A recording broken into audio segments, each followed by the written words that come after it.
So I got this new Sony HDR CX220 camcorder because my old JVC camcorder had packed it in. The imager had developed some black marks on it. My JVC camera has served me okay, but again, the quality was subpar, and with those black marks on the imager, it just was driving me crazy. I took it out today. I took it to the Richmond night market. I did some shooting in the evening to see how it looks. We're going to show you some of that video now. Playback is very simple on the camera itself. You can select playback. Like all Sonys, everything's sorted by date. You can bring up your files. It's easy to pick a file. Just click the button and it will start to play. We're going to show you some actual footage of the Richmond night market tonight, and this was shot under just ambient light conditions, everything automatic, so it really performs quite nicely. And I did some shots in very low light in the car just to see how well it would perform. We'll stop it playing back here. Now, the camera does not come without limitation though, and I pointed this out on my first look video. It does not come with a charger. What you see is what you get. You open up the box. Inside the box comes a USB extension cable, a battery, the camera, and an HDMI to micro HDMI cable, because there's a micro HDMI port on the side here. So you can plug the camera straight into your TV and play your recordings back. It does not come with a remote control. I don't even believe there's a remote control that's optional for this camera. And it does not come with a battery charger, but it does come with a USB cable. And what they expect you to do is this. They expect you to plug this USB connector into the extension cord, and then you can plug it into your computer to charge the battery. Or you can plug it into a USB power supply, such as one that you would use to charge up your cell phone, and that will charge the battery. Fortunately, Sony did put an external charge plug on the side and a multi-connector. Now, the multi-connector, you can get an optional AV cable that will allow you to take standard definition outputs to record onto, say, a VHS tape or onto a standalone DVD player at standard definition. Totally useless. But the secondary DC input is a very good feature. I just wish that they'd included the power supply with the camera. Fortunately for me, it's not a big issue, as I do have an AC adapter for one of my older Sony HDV cameras that fits this unit. Something else that I've noticed that's interesting is that the battery for this camera will actually fit one of my other older Sony cameras. I believe it's HDR HC3 is what I've got. It's a high definition HDV tape-based camera. This battery will fit my other camera, but my other battery for my other camera will not fit this camera, which kind of ticks me off a bit, because the connector is the same, the voltage is the same, but there is one tab that's different on the other battery, and it's larger on the battery and smaller on this one. You can put this one on the other camera, it fits, no problem, but the other battery does not fit on this one, which is kind of a piss off because I have a high capacity battery for my other camera, and it would have been great if I was able to use it on this. Would also have been great the very fact that I could use my other camera as a charger if I needed to and be able to charge batteries while I was using another one, but that's not the case. But for 200 bucks, I'm not complaining. Battery life seems to be pretty good. You cannot power it up from the USB. It can only be charged from USB, but you can power it up using an external power supply. So for those long form recording projects that you have to do once in a while, I'll just use my AC adapter for my other camera to operate this one. Anyway, enough chatting for me on showing you the camera. Let's show you how the pictures look. And you'll see that this little unit here actually performs quite well in the low light, especially considering the rock bottom price of $200. Can't go wrong. Before I close, one of the reasons I chose this particular camera, I realize this is now considered an old camera. This is a 2013 model. The reason I bought this camera and I hunted this one down is because it uses a standard SD card. All of the new cameras, all the 2014 model cameras, they've moved to micro SD. And not that I have anything against micro SD other than the fact that you're going to lose them because they're so bloody small. But I've already made a substantial investment in SD cards.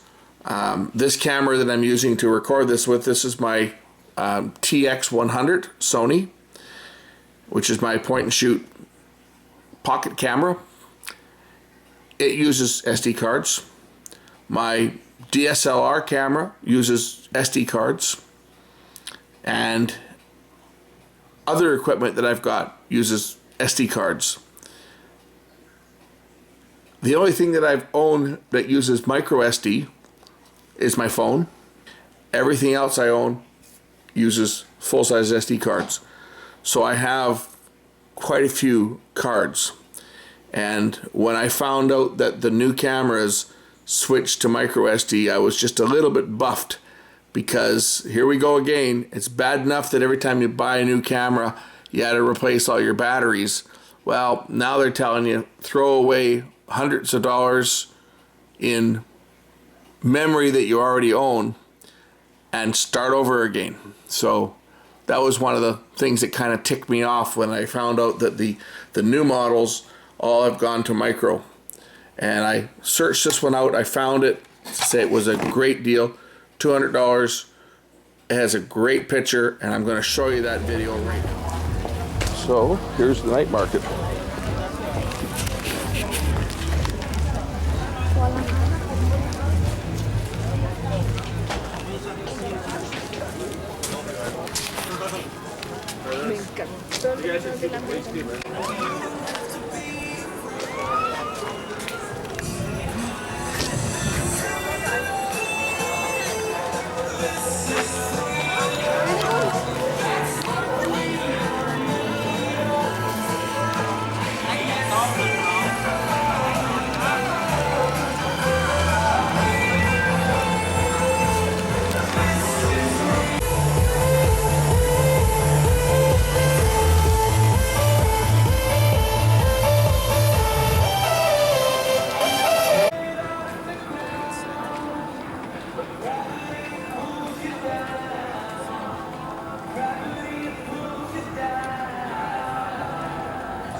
Tried last year, yeah.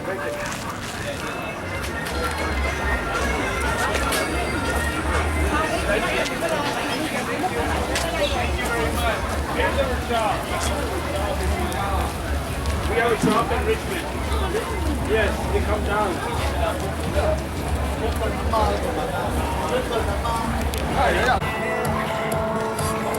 know always we try.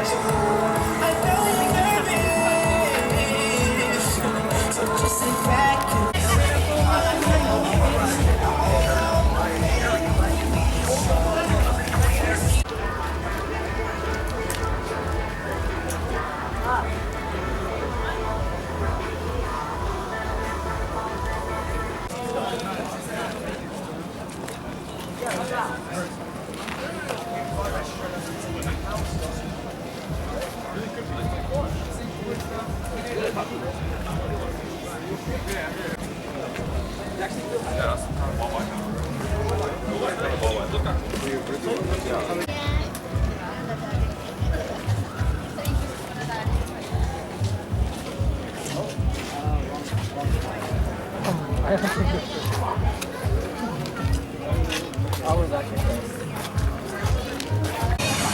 So it's getting rather dark here now, and low light performance on this camera is pretty amazing. I still can see just like it would in much lighter conditions. And it's getting dark here, and the camera is still working very well.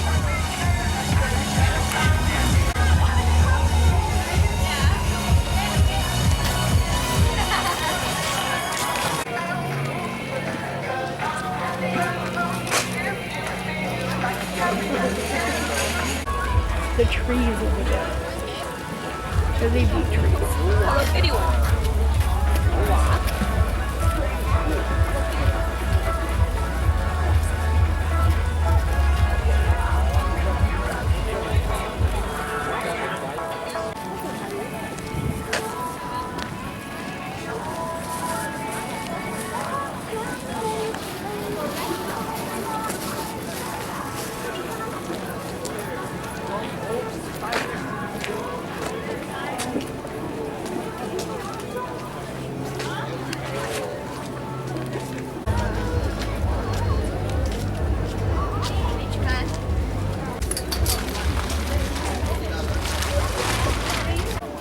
So to give you an idea how well this thing works in low light, I'm zoomed all the way in, and I'm a long ways back.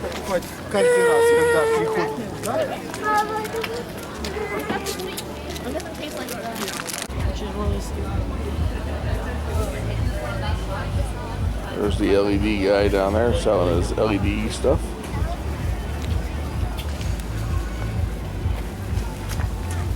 So here it is now. It's almost totally dark out here now, and you can see the camera is still performing very, very well. I zoom in down to the end.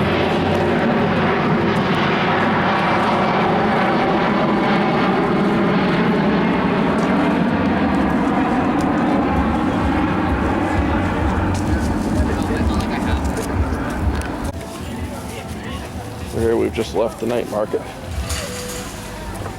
You have to pay now.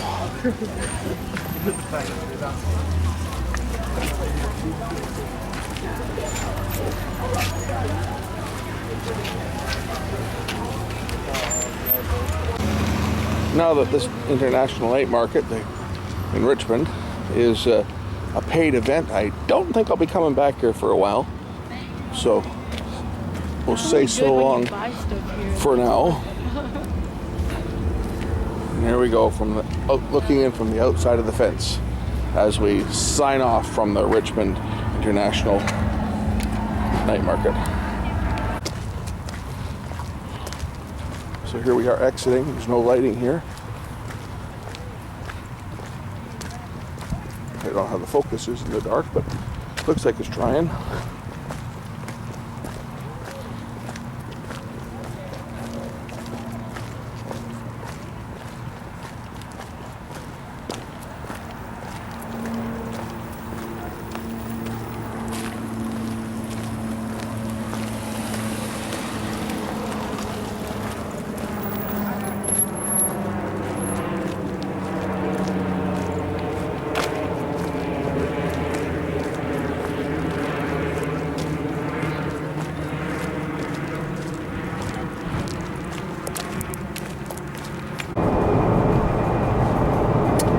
So this is a look out the front window of my car, and as you can see, the picture is quite bright.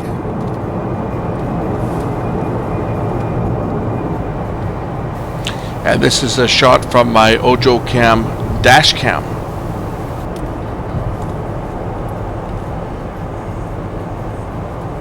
Now, I'm not actually looking at the screen, so I can't really see what I'm shooting. I'm looking out the window where I'm driving, so I'm just kind of pointing the camera out the front window. I hope it's kind of framed up half decent, but it looks to have a nice, fairly wide angle shot. It is relatively dark right now. I'll shoot a little more as it gets a little bit darker, but this gives you a great demonstration of what this camera is capable of doing. I'm going to mount this camera on my windshield mount and do a proper video from the car to test its full capabilities under all lighting conditions. But this is just handheld. I'm doing this tonight because I just got this thing and I haven't bothered to set up the mount for it as of yet. But tomorrow I'll probably take it out if the weather cooperates and do a little better evaluation so that we can see how well it works.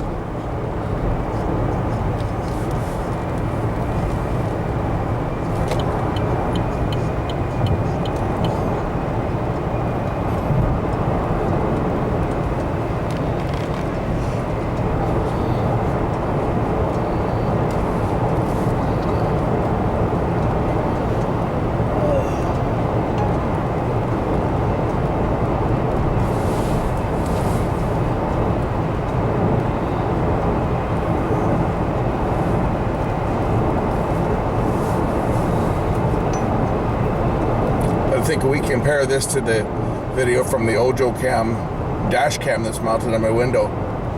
This should be considerably better than the little Ojo Cam.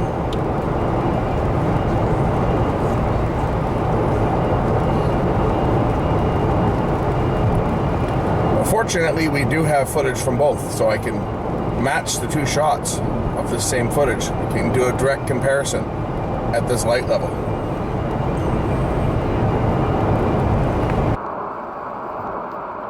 Fortunately, we do have footage from both, so I can match the two shots of the same footage. We can do a direct comparison at this light level.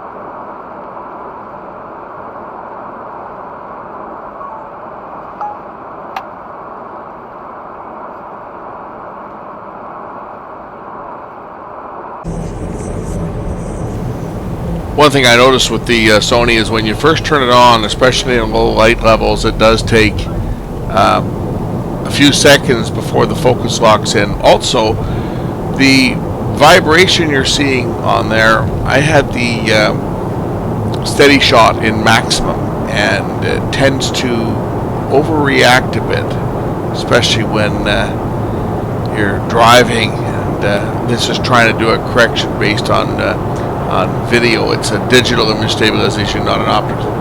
I think this, well, I'll redo this without the steady shot on, and I think we'll see quite an improvement in the picture, especially if the camera is properly fixed. Anyway, that's it for this little review. I hope you enjoyed it. I'm going to do some more shooting on this thing in the daytime and see how it looks, but I'm pretty impressed so far. And as I close here, as I say, tomorrow I'm going to do a little longer recording. We'll mount the camera in the car properly and take it on a proper drive and just see how it looks and how it compares to other cameras. One thing I have noticed is that to record in 1080p, the camera must be set to AVCHD mode. It does have an MP4 format like my other Sony camera, but for whatever reason, when you switch it to MP4 format, it records in 720p. It can record in 1080i at 60 frames or 60 fields. It can also record at double data rate at 1080p full progressive at 60 frames. And that picture, I've looked at it, I just did a test shot, and it was unbelievable. But it chews up a lot of the memory card, and you can't do much with it other than burn it to a Blu-ray or play it on a computer. Anyway, be sure to hit that subscribe button if you like these videos, and I'll keep them coming. Thanks for watching, and we'll see you again soon. Bye.